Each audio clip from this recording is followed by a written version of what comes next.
제목을 따라해 주시기 바랍니다. 편견과 장벽을 무너뜨리는 복음의 능력.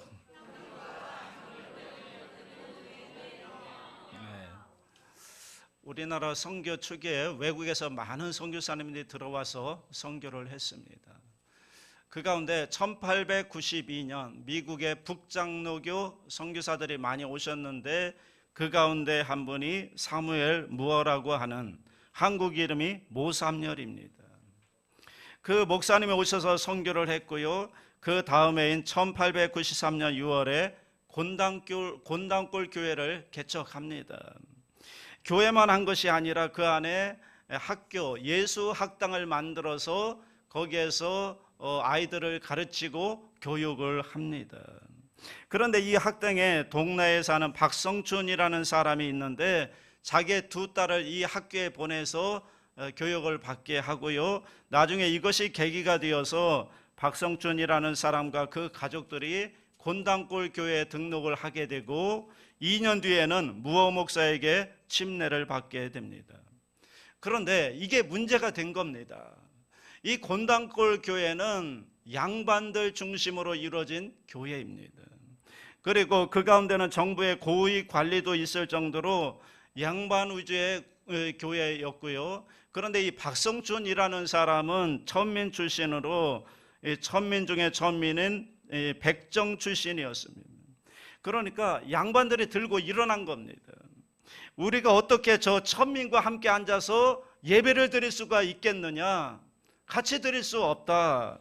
그래서 저 박성춘이라는 사람을 교회에서 내쫓지 않으면, 이 교회에 나오지 못하게 하지 않으면 우리가 교회를 나가겠다.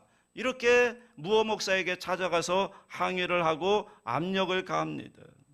그런데 이 무어 목사님은 하나님 앞에서는 우리 모두가 다 평등합니다 라고 권면하고 설득을 합니다. 그랬는데 결국은 그 양반들의 교회를 나갔고요. 따로 그 곤단골 교회 옆에다가 교회를 또 하나 세웠습니다. 그 교회가 홍문삭골 교회입니다. 이제 교회가 두 개가 된 겁니다. 저 지도를 보시면 아시겠지만 바로 옆에 곤단골 교회가 있고, 이것은 양반들이 주로 모이는 교회이고, 그 다음에 백정들이, 그 천민들이 모이는 교회이고, 홍문삭골 교회는 양반들이 모이는 교회입니다. 자, 그 이후에 어떻게 됐을까? 이 박성춘을 중심으로 한 이 백정교회는 날로 갈수록 교회가 부흥하고 성장을 합니다. 그런데 거기서 나갔던 홍문삭골교회는 생명력을 잃은 교회로 전락해서 이제는 교회의 문을 닫을 정도로 아주 그 교회가 퇴락하게 됩니다. 그래서 분리한 지 3년 만인 1898년에 두 교회가 합쳐져 가지고 오늘날의 승동교회로 출발을 하게 됩니다.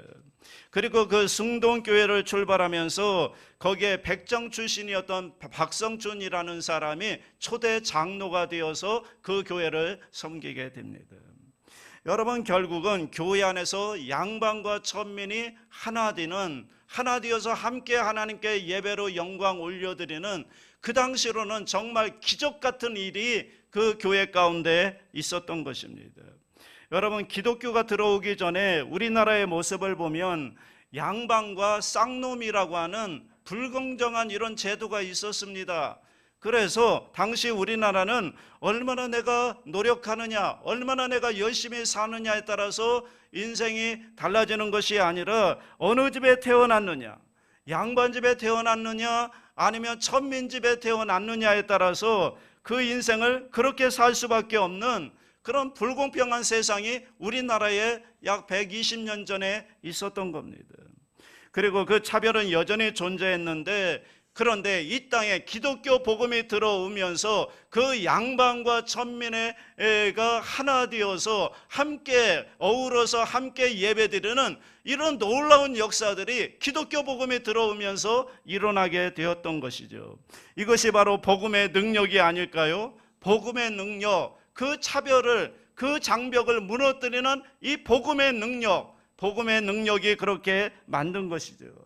오늘 본문을 보시면 이 복음의 능력을 우리에게 기록해 주고 있습니다.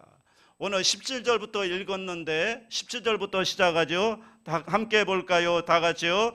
베드로가 본 바 환상이 무슨 뜻인지 속으로 의아해 하더니 마침 고넬료가 보낸 사람들이 시몬의 집을 찾아 문 밖에 서서, 지금 베드로가 본 바 환상으로부터 시작합니다. 그 환상의 내용이 오늘 우리가 읽은 앞구절에 나오는 9절부터 16절까지의 내용이죠. 베드로가 어느 날 기도하는데 갑자기 환상이 보이는 겁니다. 하늘로부터 큰 그릇 같은, 보자기 같은 생긴 그릇 같은 것들이 내려오는데 그 안에는 온갖 짐승들이 다 들어있네요. 그런데 그렇지 않아도 이 베드로가 배고픔을 느끼고 있었는데, 그런데 하늘로부터 잡아먹으라는 음성이 들렸습니다. 그런데 가만히 보니까요, 먹을 수 없는 것들이에요. 율법에서 먹으면 안 되는 것들이, 그 짐승들이 그 안에 가득 담겨 있는 겁니다. 그래서 하나님, 이렇게 걸어가지 못한 거, 율법에서 금하고 있는 것들을 제가 먹을 수가 없습니다. 그랬더니 하늘로부터 또 음성이 들리기를, 하나님께서 깨끗하게 하신 것을 내가 속되다, 더럽다 하지 말라, 그런 음성이 들리는 겁니다. 이것이 3번이나 반복되고요. 그러면서 환상이 끝납니다. 자, 그 환상에서 깨어났는데 이게 도대체 무슨 뜻인가? 그래서 속으로 의아해 했다라고 했는데, 이게 도대체 무슨 뜻인가 마음속으로 궁금해 했다는 겁니다. 그런데 그때 마침 고넬료가 보낸 사람들이 베드로를 찾아서 문 밖에 온 겁니다. 여러분, 사실은 우리가 이미 성경을 알고 있기 때문에, 결론을 알고 있어서 그렇지, 그 당시 상황으로 돌아가 보면 이방 사람이 찾아와서 자기 집에 와달라고 이렇게 초청하는 것은 지금 베드로에게 대단히 부담이었을 겁니다. 왜 그런가 하면요, 유대인들에게 있어서 이방인들은 절대로 교제의 대상이 아닙니다. 유대인들에게 있어서 이방인은 절대로 함께 할 수 없는 사람들, 교제할 수 없는 사람들인데, 그런데 이방인인 고넬료가 보낸 사람들이 베드로의 집에 와서 초청하고 있는 겁니다. 그래서 베드로는 가능하면 안 만나려고 하는데 성령께서 하도 강권하시니까 할 수 없이 가서 만나게 되는 거죠. 여러분, 이방인과 유대인 뭐가 그렇게 대단하겠는가? 여러분, 우리나라 한 100여 년 전으로 한번 돌아가 볼까요? 100여 년 전에 우리나라에 외국에서 온 선교사들이 와서 복음을 전할 때 우리나라 사람들이 그 선교사들을 뭐라고 말했죠? 서양 귀신이라고 했죠. 그래서 잡아 죽였습니다. 그래서 그 편에 함께 있었던 사람도 그 편이라고 해가지고 함께 잡아 죽였다고요. 교제하면 교제하는 사람도 그 편이라고 해서 잡아 죽였습니다. 이게 불과 120여 년 전에 우리나라에 있었던 일인데 성경은 무려 2000년 전에 있었던 이야기인 겁니다. 그러니까 이 알지 못하는 이방인과 교제한다는 것은 그 당시로서는 도저히 받아들일 수 없는 그런 힘든 상황이었다는 거죠. 베드로에게 굉장한 부담이 되었을 겁니다.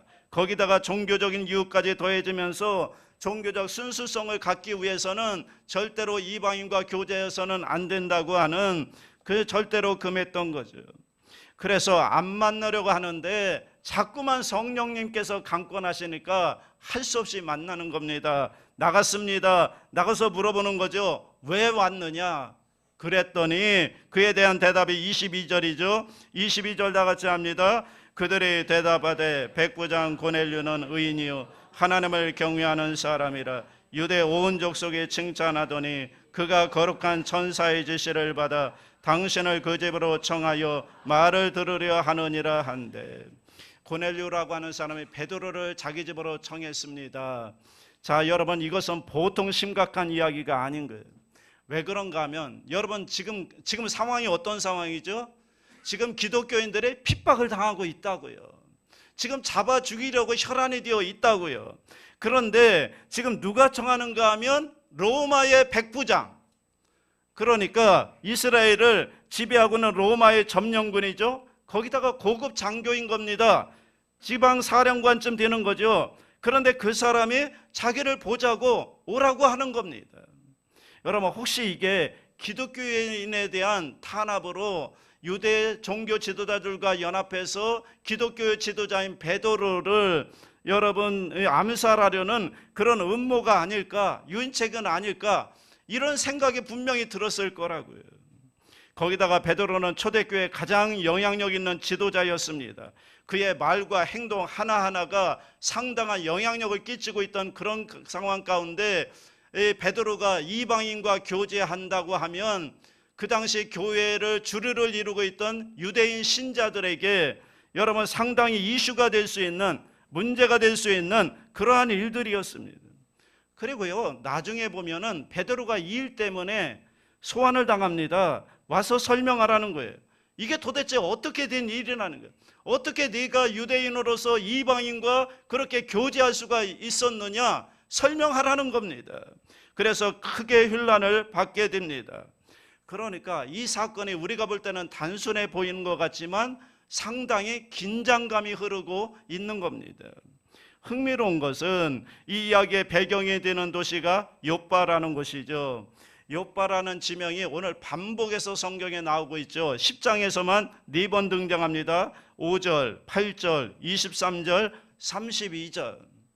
여러분 찾지 마세요. 저를 믿으세요. 4번 등장합니다. 그리고 11장으로 넘어가면 또 2번이 나옵니다. 왜 이렇게 욥바를 강조할까? 여러분 욥바 그러면 구약 성경에 나오는 인물이 누구 떠오르지 않습니까? 역시 관심이 없으시군요. 네, 요나입니다. 요나. 어느 날 하나님께서 요나에게 야, 너 니느웨 가서 하나님의 말씀을 전하라. 하나님의 심판의 메시지를 증거해라. 그랬어요. 그랬더니 요나는 죽어도 가기 싫은 겁니다. 왜 그런가 하면 무서워서 그런 게 아니라 니느웨는 이스라엘 백성의 원수이기 때문에 그들에게 가서 심판의 메시지, 하나님의 말씀을 전하기 싫은 겁니다. 나중에 실제로 북이스라엘이 니느웨에 의해서 멸망당합니다. 그러니까 요나는 어떤 생각을 했는가 하면 하나님께서 가서 말씀을 전하면 그들이 분명히 회개하고 돌아올 것인데 그러면 하나님께서 용서해 주실 거 아닙니까? 제가 어떻게 눈 뜨고 그 꼴을 보겠습니까? 나는 절대로 그들에게 가서 복음을 전할 수 없습니다. 동의할 수 없습니다. 그리고 니느웨로 안 가고 다른 곳인 다시스로 가기 위해서 배를 타러 온 곳이 어디인가 하면 거기가 바로 욥바인 겁니다. 욥바. 그러니까 수백 년이 흐른 후에 거기에서 같은 사건이 지금 일어나고 있는 거예요. 여러분 베드로의 진짜 이름이 뭔지 아세요? 뭐예요? 시몬이죠. 예수님은 시몬입니다. 마태복음 16장 17절에 보시면 예수님께서 시몬을 부르시는데 그냥 시몬만 부른 게 아니라 앞에 뭘 붙이죠? 수식어가 있죠. 뭐예요? 바요나 시모나 이렇게 부르죠. 바요나. 여러분 바요나가 무슨 말인가 하면 이건 두 단어가 합쳐진 거예요. 바라는 것은 아들이라는 의미고요. 요나는 요나인 거죠. 그러니까 요나의 아들인 거예요. 그러니까 지금 베드로는 요나의 아들로 지금 거기에 와 있는 거예요. 여러분 그 옛날 요나가 하나님의 선교 명령을 어기고 다시스에 가는 배를 타려고 욥바에 와서 기다리고 있었던 바로 그 장소에 수백 년이 흐른 후에 또 다른 요나의 아들이 오는 겁니다. 요나의 아들이 그 욥바라는 항구에 와서 이제 유다인을 넘어서 이방인에게 복음을 선교하는 그것이 하나님의 뜻이고 하나님의 명령인데 그 시점에서 하나님의 명령 앞에 지금 또 다른 요나의 아들인 베드로가 거기에서 지금 망설이고 있는 겁니다. 누가요? 바요나가, 요나의 또 다른 요나가. 여러분 우리도 욥바에 있을 때가 굉장히 많습니다. 하나님 말씀을 따라서 고넬료에 갈 것인가? 하나님의 명령에 따라서 하나님의 원하시는 그곳에 우리가 갈 것인가? 아니면 나의 어떤 내가 가지고 있는 편견 때문에 이 세상의 문화 때문에 하나님이 명령하시는 그 자리에 가지 못하고 주저하고 망설이고 있을 때가 있는 것은 아닌가? 하나님은요 때때로 우리를 욥바로 인도하시는 것 같습니다. 그때 저와 여러분 순종해서 하나님이 원하시는 그 자리에 갈 수 있기를 주님의 이름으로 축복합니다. 자, 그런데 오늘 두 번째 요나인 베드로를 보십시오. 베드로가 순종을 합니다. 23절 다 같이 합니다. 베드로가 불러들여 유숙하게 하니라. 이튿날 일어나 그들과 함께 갈새 요파에서 온 어떤 형제들도 함께 간. 베드로를 보십시오. 베드로가 받아들입니다. 그리고 그 다음날 자기의 편견을 깨고 지금까지 있었던 자기의 익숙감을 깨고 하나님께서 원하시는 그 자리, 성령께서 인도하시는 그 자리, 고넬료, 그곳을 향해 가는 겁니다. 순종해서 가는 겁니다. 오늘 저와 여러분들에게도 이 순종의 결단과 승리가 있게 되기를 주님의 이름으로 축복합니다. 여러분, 사람은 누구나 다 마음속에 두 마리의 개를 키운다고 그래요. 두 마리의 개를 한문으로 견자를 쓰죠. 개견자를 씁니다. 이 두 마리의 견이 우리 가운데 있습니다. 하나는 편견이고 또 하나는 선입견입니다. 편견과 선입견을 가지고 살아갑니다. 우리는 나름대로 그것을 가지고 사물을 판단하고 사람을 판단하고 다른 모든 것들을 해석하려고 합니다. 그러다 보니까 어떻게 해요? 편견과 선입견에서 벗어나지 못해서 그냥 그렇게 우리는 사는 겁니다. 여러분, 이 두 마리의 개를 쫓아버릴 수 있는 특별한 개 한 마리가 있습니다. 그 개가 뭔지 아십니까? 좀 긴데요. 그 개 이름이 백문이불여일견입니다. 그냥 줄여서 일견, 그렇게 이야기합니다. 백문이불여일견, 가보는 겁니다. 그저 오늘 내가 가지고 있는 편견과 선입견 때문에 주저앉아 있는 것이 아니라 일단 가보는 겁니다. 하나님이 명령하시면, 하나님 말씀하시면 일단 가보는 겁니다. 순종해서 가는 겁니다. 그러면 거기에 보내신 이유를 알 수가 있는 겁니다. 여러분, 이것이 바로 믿음의 결단인 줄로 믿습니다. 믿음이라고 하는 것은 내가 알고 가는 게 아닙니다. 믿음이라는 것은 가보니까 알게 되는 신비인 겁니다.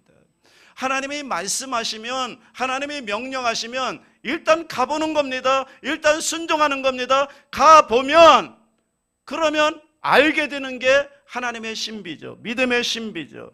항상 우리는 무엇에 대한 결과를 보고 가는 것이 아니라 하나님의 명령이기 때문에 거기에 순종해서 가는 것입니다. 이것이 바로 믿음인 줄로 믿습니다. 믿음이 있다라고 하는 것은 그렇기 때문에 매 순간 하나님의 말씀 앞에 순종하는 것이 믿음인 줄로 믿습니다. 여러분, 절대로 오해하지 마십시오. 내가 믿음이 있다. 그러면 그 믿음은 어떤 믿음일까? 그 믿음은 어제의 믿음일 수가 있습니다.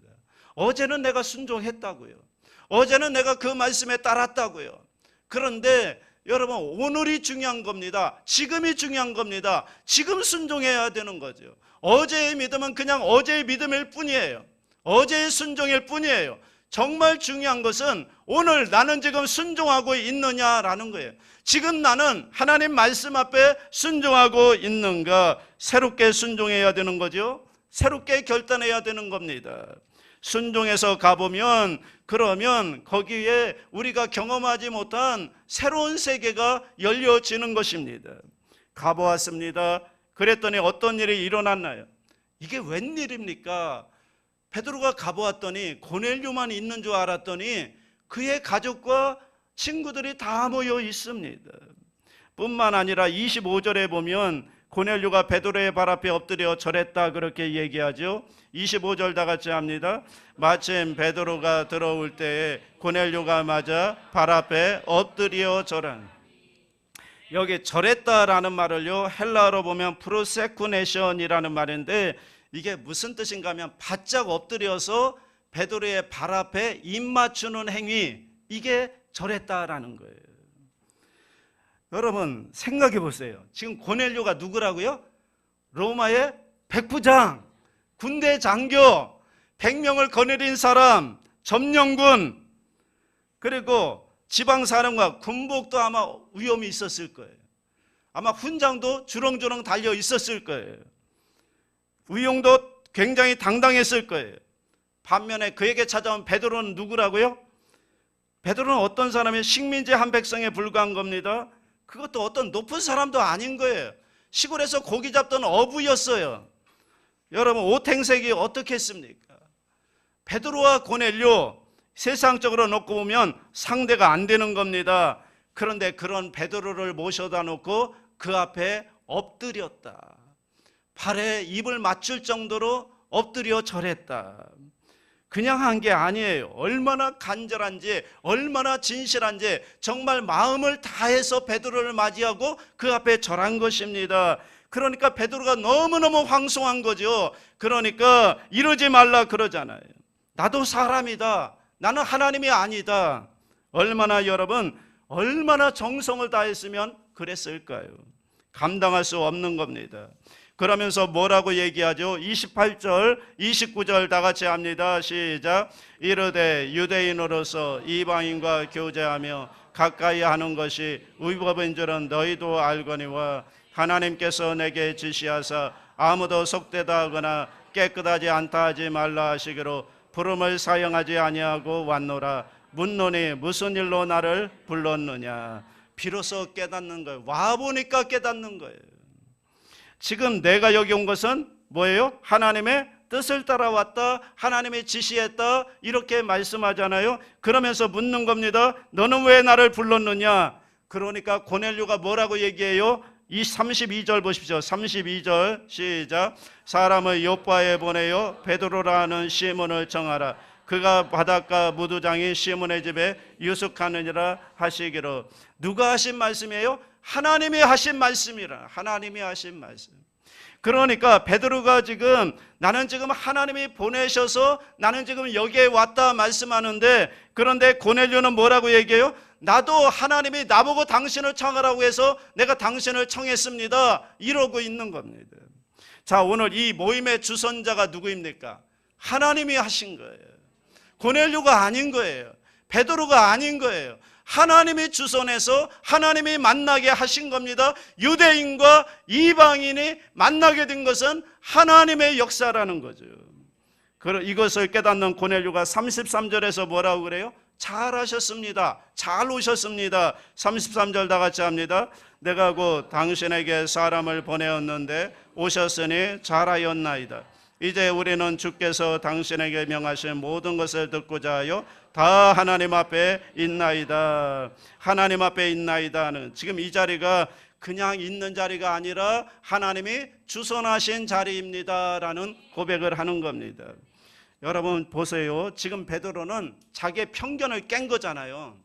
자기의 선입견을 깨고 하나님 말씀에, 하나님의 인도하심에 순종해서 고넬료의 집에 간 거예요. 그리고 고넬료도 보십시오. 이방인으로서 로마 제국의 장교로서 그는 모든 자기의 체면을 내려놓은 거예요. 그리고 하나님 말씀에 순종해서 그 자리에 와 있는 거예요. 그래서 신앙이라고 하는 것은요, 내가 원하는 자리에 가는 게 신앙이 아니라는 거예요. 신앙이라고 하는 것은 하나님이 원하시는 자리, 하나님이 인도하시는 자리, 하나님이 말씀하시는 자리에 순종해서 나아가는 게 신앙인 거예요. 여러분, 내 생각 따라가는 게 아니라요, 하나님 말씀을 따라가는 거예요. 성령님의 인도를 따라가는 거예요. 이게 신앙입니다. 하나님께서 내가 있기를 원하시는 그 자리에, 하나님이 원하시는 그 자리에 내가 있는 것, 여러분 이것이 믿음이고 이것이 신앙인 줄로 믿습니다. 그리고 그 자리에 갔을 때, 순종해서 갔을 때 거기에서 뭔가 우리가 이전에 보지 못했던 새로운 하나님의 세계를 보게 되는 것입니다. 놀라운 일을 보게 되는 것입니다. 어떤 일이 일어났죠? 놀라운 일이 일어났잖아요. 보십시오. 기독교 역사의 가장 중요한 획을 끊는 이방인, 물론 최초의 이방인은 아니지만 그 고넬료가 희심하는 사건을 통해서, 고넬료의 구원 사건을 통해서 하나님의 복음이 이방인에게 문이 열리게 된 것입니다. 고넬료를 통해서 이방인에게 문이 열려서 오늘 우리에게까지 복음이 들어오게 된 것입니다. 그때부터 땅끝까지 이르러 주의 증인이 되는 역사가 일어나기 시작했던 것입니다. 여러분, 그동안 절대로 그 자리에 개와 고양이 같이 함께 있을 수 없었던 유대인과 이방인이 한자리에 모여서 한 하나님을 섬기고 한 하나님께 예배를 드리고 한 하나님의 말씀을 듣는 이런 놀라운 역사가 고넬료를 통해서 일어났던 것입니다. 그들 속에 있던 장벽이 무너진 거죠. 차별이라고 하는 장벽이 무너져 내린 겁니다. 이것이 여러분 기독교 복음의 역사인 줄로 믿습니다. 그리고 오늘 우리가 믿는 하나님이 그 하나님 아닐까요? 그러면 우리가 살아가는 이 세상 속에서도 저와 여러분 가운데 이런 역사가 일어나야 되는 거 아니겠습니까? 제가 오늘 설교를 시작하면서 소개했었던 그 승동교회 목사님들 가운데 왕족 출신의 목회자가 있었습니다. 그런데 이 목사님은요, 예수 믿기 전에 말을 타고 다니면서 한량같이 여기저기 돌아다니는 그런 사람이었고요. 그러면 그 말에 고삐를 잡고 다니던 마부가 있잖아요. 그러니까 백정 비슷하죠. 그러면 그 말에 고삐를 잡고 다니는 마부, 그 마부가 교회를 다니는 신자였어요. 그런데 경동제일교회 영수였어요. 영수라는 것은 오늘날 우리로 치면 안수집사 정도 되는 겁니다. 그래서 여러분, 예수 믿는 사람은 마부이고 예수 안 믿는 사람, 그 마루에 타고 한량같이 돌아다니는 사람은 왕족 출신인 거예요. 그런데 시간만 나면 전도를 하는 겁니다. 나으리 예수 믿으십시오. 예수 믿으시죠. 그러면 그 왕족이 빈정거리면서 이렇게 얘기했다고 그래요. 야, 예수 믿으면 너 같은 쌍놈이 양반이라도 되냐? 이렇게 빈정거렸다고 합니다.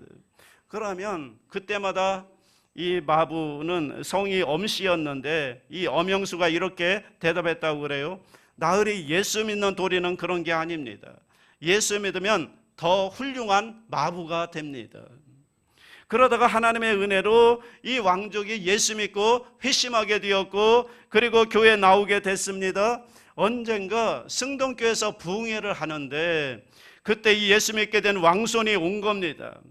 왕손이 와보니까 거기에 엄영수, 자기의 말을 끌었던 마부, 그 엄영수가 거기에 있는 거예요. 그래 너무나 반갑게 뛰어가더니 그 엄영수의 손을 잡으면서 이 왕족이 뭐라고 얘기한 줄 아십니까? 형님 그랬어요. 이 엄영수가 놀라서 아니 왕족이 무슨 일이 있었길래 나보고 나 같은 사람에게 형님이라고 그러는가? 이게 도대체 무슨 일인가? 그랬더니 왕손이 예수 안에서 우리는 다 형제가 아닙니까? 엄영수 당신이 나보다 나이가 연장이니까 내가 형님이라고 부르는 건 당연한 일 아닙니까? 여러분 이게 지금 그 당시로는요 이거 기적 같은 일이에요. 있을 수 없는 일이에요. 세상이 뒤집어진 겁니다. 여러분 복음이 들어가는 곳에는 이러한 역사가 있다니까요. 복음이 들어가는 곳에는 세상이 뒤집어지는 역사가 일어난다니까요. 그동안 몇천 년 동안 여러분 양반만이 지도자가 되고 쌍놈은 아무리 길을 써도 양반이 될 수가 없는 거예요. 절대로 여러분 아무리 똑똑해도 될 수 없었던 그런 세상. 얼마나 많은 사람들이 혁명을 통해서 이거를 뒤집어 보려고 노력했는데 안 됐는데 그런데 기독교 복음이 들어가자마자 이런 놀라운 기적 같은 역사가 일어나게 됐던 것입니다. 차별이 무너진 겁니다. 장벽이 무너진 겁니다. 편견과 선입견의 벽이 무너져 내린 겁니다. 무엇 때문에요? 기독교 복음이 들어가서 그렇게 된 것입니다. 오늘 그 복음을 우리가 믿고 있습니다. 그러면 오늘 우리에게도 이러한 일들이 좀 일어나야 될 줄로 믿습니다. 초대교회만 있던 것이 아니라 오늘 우리에게도 편견과 선입견의 차별의 벽이 무너져서 하나가 되는 역사가 우리 교회 가운데도 일어날 수 있게 되기를 바랍니다. 여러분 세상을 뒤집어 놓았다니까 뭐 엄청난 대단한 일을 하라는 거 아니에요.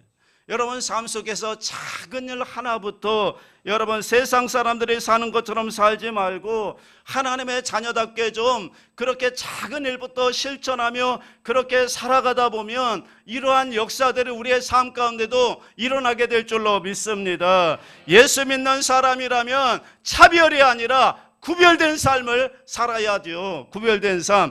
그래야 세상이 뒤집어지지 않을까요? 어느 시골 버스 정류장에 몇 사람이 버스를 기다리고 있습니다. 여름인데요 갑자기 날씨가 어두워지더니 먹구름이 끼더니 소낙비가 내리기 시작하는 겁니다. 이제 비를 피하려고 사람들이 이제는 비를 피할 자리를 찾고 있는데 자리가 별로 없어요. 한 군데 딱 저 처마 밑에 거기에는 그저 몇 사람만 들어가면 꽉 찰 비좁은 곳입니다. 사람들이 거기로 막 뛰어갔습니다. 선착순으로 뛰어갔습니다. 그래서 겨우 어떻게 비가 오는 것만 피할 정도로 대여섯 명이 이렇게 옆으로 해가지고 그 처마 밑에 거기에 비를 피하고 서 있었습니다. 그리고 이제 비가 그치기를 기다리는데 한 가지 사건이 일어나네요. 저 멀리서 아주머니가 시장 바구니를 들고 뛰어오는 겁니다. 여러분, 대한민국 아줌마의 포스 아시죠? 아줌마가 막 뛰어오니까 그 처마 밑에 있던 대여섯 명이 긴장하기 시작하는 겁니다. 막 아니나 다를까 뛰어오더니 가운데로 뛰어들어오면서 비비고 들어오는 거예요. 왜 이렇게 비가 많이 오느냐고. 그러다 보니까 맨 끝에 있었던 연약해 보이는 한 젊은이가 튕겨져 나갔어요. 어이가 없죠. 자기가 먼저 와서 자리를 잡았는데 아줌마가 중간에 뛰어가지고 자기가 튕겨져 나갔으니, 그래서 아주 노려보고 있으니까 그 중에 나이 드신 점잖은 분이 한마디를 젊은이에게 이렇게 얘기합니다. 젊은이, 세상이 다 그런 거야. 그냥 한 수 배웠다고 생각해. 그 얘기를 들은 젊은이가 한참을 생각하더니 어디론가 뛰어가는 겁니다. 일이 그렇게 끝나나 싶었더니 아니었어요. 그랬던 갔던 젊은이가 비를 뚫고 옆구리에 무언가를 끼고 막 달려오는 겁니다. 그랬더니 또 처마 밑에 있던 사람들이 또 긴장하는 겁니다. 이번에는 누가 나가야 되나? 그런데 그 젊은이가 가까이 오더니 자기를 밀쳐낸 사람들을 보면서 그들에게 옆에 끼고 있던 우산을 하나씩 나눠주는 거예요. 비늘 우산을 사와서 그 우산을 하나씩 건네주는 겁니다. 그러면서 뭐라고 한 줄 아십니까? 아저씨, 세상이 꼭 그런 것만은 아닙니다. 아저씨, 세상이 꼭 그런 것만은 아닙니다. 여러분, 저는 이것이 예수 믿는 사람들의 저와 여러분의 고백이 될 수 있기를 바랍니다. 우리의 삶 속에서 작은 일부터 사람들이 원래 세상은 그런 거라고, 세상은 원래 그렇게 제약이 많고 죄악이 많다고, 원래 그렇게 살아오지 않았냐고 그렇게 얘기할 때 우리 예수 믿는 사람은 아니라고, 세상이 꼭 그런 것만은 아니라고, 여러분 다른 삶을 보여줄 수 있는 저와 여러분 될 수 있기를 주님의 이름으로 축복합니다.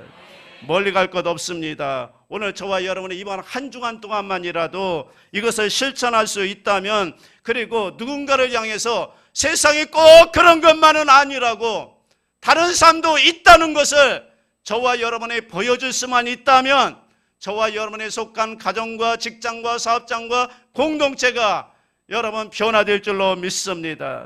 저는 여러분을 사랑하는 목사로서 여러분에게 도전합니다. 이번 한 주간 동안 그렇게 사십시오. 그렇게 사십시오. 세상은 꼭 그런 것만은 아니라고, 당신이 생각하는 게 다가 아니라고, 또 다른 세상이 있다는 것을 보여주며 살 수 있기를 주님의 이름으로 축복합니다. 사랑과 은혜와 자비가 무한하신 하나님 아버지, 세상이 꼭 그런 것만은 아니라고 보여주며 살 수 있는 저희 모두가 되게 하여 주옵소서. 복음의 능력으로 편견과 선입견이라는 장벽을 무너뜨려서 주 안에서 하나 되어 함께 예배드리는 동대문 공동체가 되게 하여 주옵소서. 또한 땅 장벽을 넘어 땅끝까지 이르러 주님의 사랑과 복음을 전하게 하여 주옵소서. 그러기 위해 주님의 부르심 앞에 항상 순종하는 사람들 되게 하여 주옵시고, 순종함으로 하나님의 놀라운 역사를 경험하는 우리 모두가 되게 하여 주옵소서. 감사드리며 예수님의 이름으로 기도하옵나이다. 아멘.